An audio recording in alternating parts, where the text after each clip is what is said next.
दोस्तों, पार्लियामेंट वो जगह होती है जहां कानून और लॉ बनते हैं, लेकिन 3 दिसंबर 2025 को उसी पार्लियामेंट में रामपुर के एक मेंबर ऑफ पार्लियामेंट खड़े होकर खुल्लम खुल्ला बोलते हैं कि हमें शायद फिर से जिहाद करना पड़ेगा। तो आखिर ये कौन है जिन्होंने खुले आम जुल्म और ऑपरेशन के खिलाफ जिहाद की बात कह डाली? क्या ये सिर्फ एक पॉलिटिकल बयान था या इसके पीछे कोई गहरी साजिश की जड़ छुपी हुई है? चलिए देखते हैं कि मुहिबुल्लाह नदवी की जन्म कुंडली क्या है या फिर इनका शिजरा क्या है। इन्होंने आला तालीम यानी हायर एजुकेशन हासिल की in Islamic studies from Darul Uloom Nadwatul Ulama. उन्होंने जामे मिल्ले इस्लामिया से बीए इन अरबिक ऑनर्स की डिग्री भी हासिल की और फिर उन्होंने एमए इन इस्लामिक स्टडीज के साथ बीएड की डिग्री हासिल की।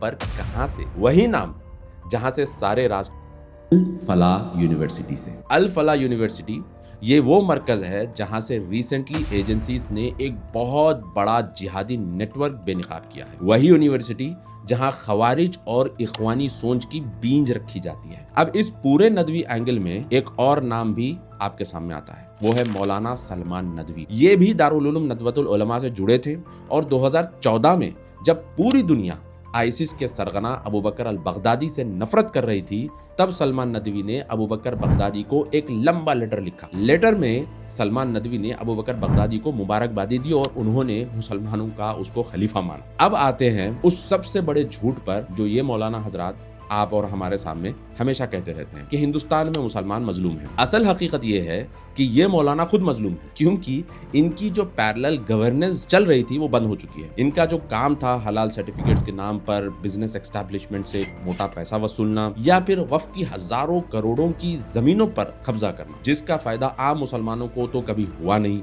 और ना कभी होगा। तो अगली बार जब कोई मौलाना ये कहे कि मुसलमान मजलूम है, तो आप बिल्कुल ये समझ जाइए कि इनकी ये जो पैरेलल दुकान है ये बंद होने का इनको दर्द है। और बात सिर्फ सियासत या पॉलिटिक्स की नहीं है, शख्सी किरदार और पर्सनल कैरेक्टर की भी है। मुहिबुल्लाह नदवी ने 5 शादियां की हैं। खैर ये तो उनका पर्सनल मामला है। इनकी चौथी बीवी रुमाना ने इन पर डोरी हैरासमेंट और असॉल्ट के केसेस भी फाइल किए थे। रुमाना का कहना था कि उन्हें शादी के बाद पता चला कि नदवी पहले से 3 बार शादी कर चुके हैं। और अब सबसे बड़ा सवाल उस इंडी अलायंस या इंडिया अलायंस से है जिसने ऐसे किरदार को लोकसभा का टिकट दिया। क्या ये इंडी अलायंस पार्लियामेंट में जिहाद का नारा लगाने वाले, अल फलाह जैसे नेटवर्क से तालीम पाने वाले और अपनी निजी पर्सनल जिंदगी में बीवियों पर जुल्म करने वाले ऐसे किस तरह के जिहादी मौलानास को अकोमोडेट कर रही है? क्या इसका जवाब इंडी अलायंस के पास है?